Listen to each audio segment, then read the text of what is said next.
Hello everyone, hope you all are doing good. So today we are going to discuss our next chapter, next topic that is individual differences among learners. ठीक है जी।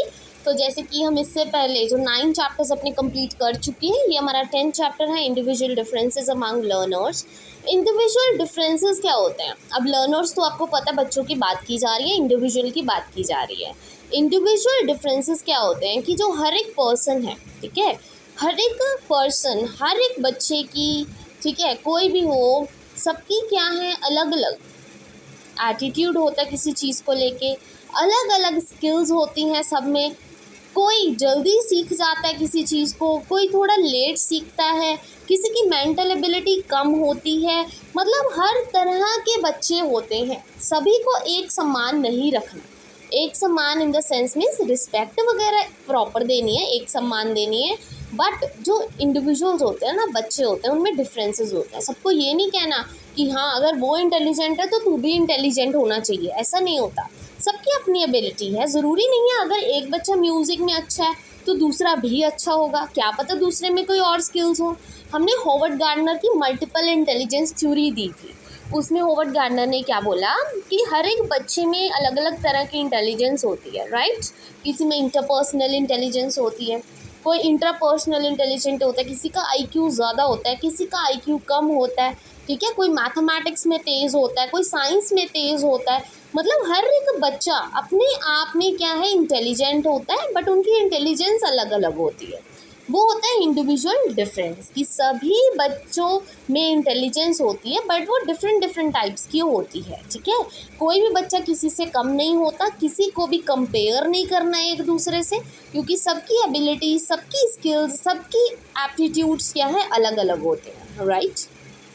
सो what are individual difference? This is a variation we observe among the group of individual, ठीक है। Variations मतलब वो changes जो हम देखते हैं कि हर एक बच्चा एक दूसरे से अलग है, यूनिक है, ठीक है। जैसे कोई लैंग्वेज में अलग है, किसी के लैंग्वेज कुछ है, कोई किसी लैंग्वेज में बोलता है, ठीक है। ये डिपेंड करता है कि उनका कल्चर कैसा है, उनका रिलीजन कैसा है, ठीक है। जेंडर पे भी बेस्ड होता है कुछ चीज़, किसी का एटीट्यूड अलग होता है, डिपेंड करता है, ठीक है। तो इंडिविजुअल डिफरेंस दो तरह से होती है कि जो बच्चे हैं वो डिफरेंट क्यों होते हैं, ठीक है। सबसे पहली होती है इनहेरिटेड और दूसरा होता है एक्वायर्ड फैक्टर, ठीक है।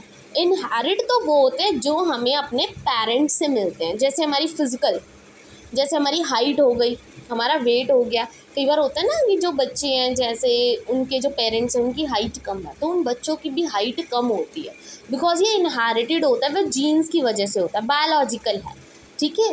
कई जैसे कईयों के जो मदर है उनकी हाइट बहुत लंबी होती है, और बच्चों में से जैसे दो बच्चे हैं उनमें से एक की हाइट भी क्या होगी, लंबी होगी, क्योंकि वो अपनी मम्मी पे जाएगा। कहते हैं ना, तू तो बिल्कुल अपनी मम्मी पे गया है, बोल चाल में, दिखने में, हेयर्स, ठीक है। मतलब कुछ ना कुछ सिमिलैरिटी होती है, वो हमें अपने पेरेंट्स से मिलती है, बायोलॉजिकल होता है, उसको हम इनहेरिटेड बोलते हैं, ठीक है। एक मेंटल ट्रेट, ये भी क्या है, हमें अपने पेरेंट्स से मिलता है, बायोलॉजिकल, ठीक है। अब होता है एक्वायर्ड, दूसरा। इनहेरिट तो होता है जो हमारे पेरेंट्स से मिलता है, एक्वायर्ड होता है जो हम इन्वायरमेंट से सीखते हैं। जैसे सोशली हम कुछ बोलना सीखते हैं, ठीक है, कोई ना कोई अच्छी चीज़ सीखते हैं, बुरी चीज़ सीखते हैं, सोसाइटी से ही तो सीखते हैं। कल्चरल चेंजेस कुछ, जैसे कल्चर में हम पैदा हुए, जहाँ पे हमारा बर्थ हुआ, हम वैसे ही बनेंगे, ठीक है। इमोशनली सभी, कोई इमोशनली बैलेंस जो होता है, ठीक है, कोई इमोशनली स्टेबल नहीं होता, किसी को नहीं पता इमोशंस कैसे संभालने हैं अपने, मतलब वेरी करते हैं बच्चे। ये चीज़ें क्या बाहर से सीखते हैं, जैसे इन्वायरमेंट में रहते हैं। एजुकेशन डिपेंड करता है किस तरह की एजुकेशन बच्चे को मिली है, वैसे ही क्या है डिफरेंसेस आपको देखने को मिलेंगे। आई hope this is clear. Inherited होता है जो हमें पेरेंट्स से मिलता है, जिसकी वजह से हम दूसरे बच्चे से डिफरेंट होते हैं। एक्वायर्ड होता है जो हम सोसाइटी से सीखते हैं कि कैसी सोसाइटी में हम रहते हैं। अच्छे इन्वायरमेंट में रहोगे, अच्छी चीज़ें सीखोगे, गलत कंपनी में रहोगे, गलत इन्वायरमेंट में रहोगे तो गलत चीज़ें सीखोगे, ठीक है। ये सब एक्वायर्ड होती हैं। आई hope this is clear. Now the next, understanding differences. अब देखो, एक टीचर है, एक टीचर को बहुत ज़रूरत होती है कि वो इस कंसेप्ट को समझे, ताकि वो हर एक बच्चे को एक दूसरे से कंपेयर ना करे, नीचा ना दिखाए और सबको बराबर रखे। तो एक टीचर के लिए, एक एजुकेटर के लिए इस इंडिविजुअल डिफरेंस को समझना बहुत ज़रूरी है। किस किस तरह के डिफरेंसेस? सबसे पहले डाइवर्सिटी ऑफ लैंग्वेज, ये एक टीचर को समझना चाहिए, ठीक है।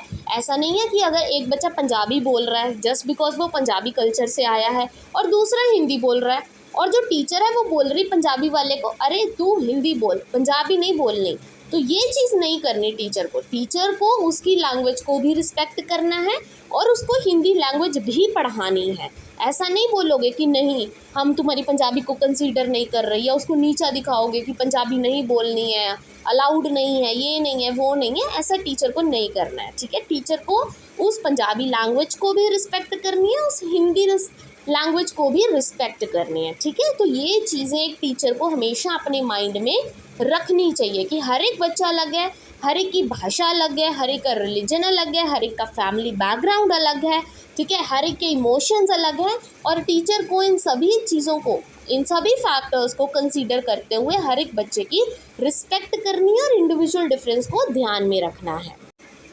Then second factor culture, community, religion, ये भी सभी बच्चों का अलग होता है, तो टीचर को ये चीज़ें भी ध्यान में रखनी है, ठीक है। जैसे टीचर होते हैं ना भेदभाव करते रहते हैं, वो चीज़ नहीं होनी चाहिए। उल्टा टीचर को क्या करना चाहिए, कुछ ऐसी एक्टिविटी प्लान करनी चाहिए जहाँ पे सभी रिलीजन्स, मतलब हर एक रिलीजन का कोई फेस्टिवल हो, वहाँ पे हर एक फेस्टिवल मनाया जाए, हर एक रिलीजन को प्रॉपर रिस्पेक्ट दी जाए, ठीक है। ऐसा इन्वायरमेंट बनाना चाहिए। जेंडर रिस्पेक्ट करनी है, ऐसा नहीं बोलना कि गर्ल्स वीक होती हैं, बॉयज़ क्या है ज़्यादा स्ट्रॉन्ग होते हैं, जैसे हमने जेंडर स्टीरियोटाइपिंग पढ़ा, वो सब चीज़ें नहीं होनी चाहिए, ठीक है। फैमिली कंसीडर करनी है, फैमिली बैकग्राउंड किसी का कैसा है, ठीक है, ये सब चीज़ें, बच्चों के इमोशंस क्या हैं, ये सब चीज़ें ध्यान में रखनी है। फिजिकल डिफरेंसेस ध्यान में रखने हैं, ऐसा नहीं बोलना अगर कोई बच्चा मोटा है अरे तू तो मोटू है, ये सब नहीं बोलना, ठीक है। और एटीट्यूड, बिल्कुल सभी बच्चों का एटीट्यूड अलग है, सबका नज़रिया अलग है, जैसे हम प्याजे में पढ़ते हैं सभी का स्कैमा अलग है, सभी का बिहेवियर अलग है, ठीक है। तो उनको टाइम लगेगा उस इन्वायरमेंट को अडेप्ट करने के लिए। तो एक टीचर पर ये सारी चीज़ें होती हैं, सारी रिस्पॉन्सिबिलिटीज़ होती हैं, ठीक है। हर एक बच्चे की पर्सनालिटी अलग होती है, हर एक की एप्टीट्यूड मतलब स्किल्स अलग होती हैं, तो ये सब चीज़ें टीचर को कंसीडर करनी चाहिए और ध्यान में रखना चाहिए इंडिविजुअल डिफरेंसेस को, ठीक है। So this is all about what we have to read, ठीक है। ये नोट्स यहाँ पे ख़त्म हो गए। अब हम करेंगे कुछ PYQs जो इसी से रिलेटेड है। आई होप आपको इंडिविजुअल डिफरेंस समझ में आ गया कि हर एक बच्चा अलग है, हर एक की कैपेसिटी अलग है, हर एक की कैपेबिलिटी अलग है, कोई बच्चा सेम नहीं होता, तो किसी को भी डिसरिस्पेक्ट नहीं करना, उल्टा डिफरेंसेस को रिस्पेक्ट करनी है, right. So let's see the first question, which of the following is not an acquired trait. एक होता है इनहेरिटेड, एक होता है एक्वायर्ड। एक्वायर्ड होता है जो हमें बाहर से मिलता है। पहले तो देख लो एक्वायर्ड कौन से हैं, फिर नॉट वाला आपको मिल जाएगा। कल्चर एक्वायर्ड है, मैनर्स भी हम सीखते हैं, एजुकेशन भी हम बाहर से लेते हैं, बट जो हाइट है वो इनहेरिटेड होती है। It is not an acquired, not पूछा है ना, तो हाइट क्या है, इनहेरिटेड है, एक्वायर्ड नहीं है। So A option is your correct one here. Now comes to the next question. Sarla is usually not able to follow the examples given by her science teacher to explain a principle. एक science teacher है, वो principal समझा रहा है, जैसे समझ लो हम Newton का कुछ पढ़ा रही हूँ मैं, ठीक है, मैं साइंस की टीचर हूँ और सरला क्या है उसको समझ नहीं आ रही ये सब एग्जाम्पल्स जो मैं दे रही हूँ। The teacher tales her, teacher ने बोला you do not even understand simple things. Teacher ने इतनी बुरी तरह से गुस्से में उसको बोला कि क्या तेरे को छोटी छोटी बातें भी समझ नहीं आ रही। तो ये टीचर क्या कर रही है, सरला को मोटिवेट कर रही है, नहीं, यहाँ पे उसकी बेइज्जती कर रही है। डिफरेंस मेथड यूज़ कर रही है इंस्ट्रक्शन के लिए, अरे नहीं, यहाँ पे टीचर कोई हेल्प नहीं कर रही है, ठीक है। अंडरस्टैंड इंडिविजुअल डिफरेंस, अरे अगर इंडिविजुअल डिफरेंस टीचर समझता तो उसकी बेइज्जती थोड़ी करता, ठीक है। यहाँ पे सरला को ह्यूमिलेट किया जा रहा है। So B option is your correct one here, ठीक है जी। Now comes to the next question. A teacher usually assigns different tasks to different students. She believed that हर एक टीचर हर एक बच्चे को उसकी एबिलिटी के अकॉर्डिंग काम करने को दे रही है, ठीक है। इसका मतलब क्या है, टीचर को क्या समझ आ रहा है, टीचर किस चीज़ में बिलीव करता है। सबसे पहले टीचर को लगता है students do not like the same kind of work being assigned to all. Teacher को लगता है कि बच्चों को अच्छा नहीं लगता कि सेम सेम टॉपिक सबको मिल रहे हैं, ऐसा तो नहीं सोच रहा टीचर यहाँ पे, ठीक है, ऐसा कुछ नहीं है। देयर एग्जिस्ट इंडिविजुअल डिफरेंस, बिल्कुल सही है, इसीलिए तो टीचर ने सबको अलग अलग टास्क दिया उनकी, क्योंकि वो समझती है कि हर एक बच्चा अलग है, हर एक की कैपेबिलिटी अलग है, तो हर एक बच्चे को अलग अलग उन्होंने काम दिया है, बिल्कुल सही है। इट प्रमोट्स कंपटीशन, कंपटीशन नहीं करवाना नेगेटिव चीज़ है। ये मेथड है ताकि बच्चे कॉपी ना कर ले, बिल्कुल गलत बात है। यहाँ पे जो टीचर है वो इंडिविजुअल डिफरेंस को समझता है, ठीक है। So B option is your correct one here. Now comes to the next question. It is necessary to value individual difference in the classroom because it is. Individual difference को समझना classroom में क्यों ज़रूरी है? क्योंकि ये ज़रूरी है बच्चे की प्रॉपर डेवलपमेंट के लिए, बिल्कुल सही है। लर्नर्स के राइट है, ये बिल्कुल सही है। हर एक बच्चे का हक है कि उसको एजुकेट किया जाए, उसके अकॉर्डिंग एजुकेट किया जाए, बिल्कुल सही है। टीचर की रिस्पॉन्सिबिलिटी है, ये बिल्कुल सही है। All of the above is your correct answer, so B1 is correct one, ठीक है। Next question, women are better than men in handling social responsibility. This is due to difference in. ठीक है, यहाँ पे एक स्टेटमेंट दे रखी है कि जो वुमेन्स है ना वो मेंस के कंपैरिजन में जो सोशल रिस्पॉन्सिबिलिटी है ज़्यादा अच्छे से हैंडल कर पाती है। ये किस चीज़ का डिफरेंस बता रही है? एस्थेटिक सेंस नहीं जी, मेमोरी नहीं जी, कल्चरल डिफरेंस भी नहीं है, ये जेंडर डिफरेंस दर्शा रहा है, ठीक है। और ये जेंडर डिफरेंस हमने नहीं करना, जैसे मैंने फैक्टर्स बताए ना कि जेंडर डिफरेंसेस भी नहीं करने हैं कि गर्ल्स ज़्यादा अच्छी होती हैं या बॉयज़ ज़्यादा अच्छे होते हैं, गर्ल्स घर का काम करती हैं सिर्फ, बॉयज़ बाहर का काम करते हैं सिर्फ, ये सब डिफरेंसेस नहीं रखने हैं, ठीक है। So A option is your correct one. Now comes to the next question. Individual difference between two person can be due to. ये जो दो बच्चे हैं, जैसे एक या दो से ज़्यादा जो लोग हैं उनमें डिफरेंसेस क्यों होते हैं? ये अलग अलग क्यों होता है कि एक बच्चे को म्यूज़िक में ज़्यादा इंटरेस्ट है, दूसरे को नहीं है, ये क्यों होता है? क्योंकि डिसिमिलैरिटीज़ होती हैं उनकी पर्सनैलिटीज़ में, बिल्कुल सही है, क्योंकि उनकी पर्सनैलिटीज़ अलग है, उनका एटीट्यूड अलग है, ठीक है जी। सिमिलैरिटी होती तो डिफरेंस नहीं होना था। कॉन्फ्लिक्ट्स नहीं जी, यूनिफॉर्मिटी नहीं जी, ये डिसिमिलैरिटी, क्योंकि सबकी अपनी एक पर्सनैलिटी होती है, सबका अपनी एक इच्छा होती है, ठीक है। कई इनहेरिटेड उनमें ट्रेट्स होते हैं, तो सभी बच्चे अलग होते हैं, ठीक है। I hope this one is clear. Now comes to the next question. Variation in personality among different people are due to. अभी हमने पढ़ा कि हर एक बच्चे की पर्सनैलिटी अलग होती है, तो अभी क्वेश्चन आया है कि जो पर्सनैलिटी है हर एक पर्सन की अलग क्यों होती है? क्योंकि उनके अलग अलग एक्सपीरियंस होते हैं, बिल्कुल सही है।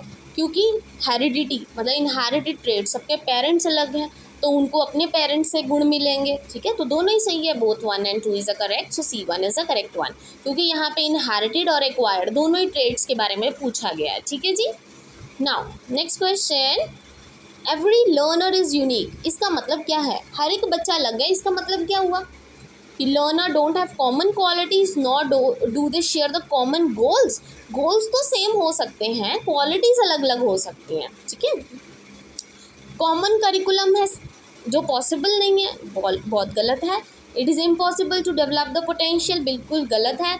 यहाँ पूछा गया हर एक बच्चा अलग क्यों होता है? क्योंकि कोई भी दो पर्सन अपनी एबिलिटीज़ में सेम नहीं होते, सबके इंटरेस्ट अलग है, सबका टैलेंट अलग है, इस वजह से दो पर्सन कभी भी सेम नहीं होते। So D option is your correct one here, right. Now the last question is, Seema learns every lesson very quickly. जो सीमा है वो हर एक चैप्टर फटाफट लर्न कर लेती थी, बट जो लीना है वो बहुत टाइम लेती थी। इससे कौन सा प्रिंसिपल पता लगता है हमें? जनरल टू स्पेसिफिक, यहाँ से तो कोई बात नहीं है, कॉन्टिन्यूटी की कोई बात नहीं है, इंटर रिलेशनशिप की कोई बात नहीं है, ये इंडिविजुअल डिफरेंस है कि एक बच्चा कोई चीज़ जल्दी सीख लेता है, एक बच्चा कोई चीज़ लेट सीखता है, ठीक है, बिकॉज दे आर डिफरेंट। हर एक इंडिविजुअल क्या है, अलग होता है, यूनिक होता है। So A option is your correct one here, ठीक है जी। So this is all about today, some PYQs और जो भी नोट्स हमने डिस्कस किए इंडिविजुअल डिफरेंसेस से रिलेटेड, एंड आई होप ये कंसेप्ट आपको बिल्कुल अच्छे से क्लियर हो गया होगा। तो इसी के साथ हमारा ये चैप्टर भी कंप्लीट हो गया। एंड आज की वीडियो अगर आपके लिए हेल्पफुल रही हो, यूज़फुल हो, अंडरस्टैंडेबल हो, then please don't forget to like and subscribe my channel. Thank you very much.